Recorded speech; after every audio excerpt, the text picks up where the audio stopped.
Ever noticed how yawning spreads like a chain reaction? It's not just because you're tired. Yawning is like a reset button for your brain. It cools it down, wakes you up, and brings in fresh oxygen. When you're bored or sleepy, your brain slows down. Yawning helps restart it. And guess what?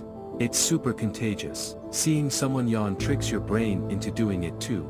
Scientists believe it's a sign of empathy and social bonding. Even animals yawn to connect with their group.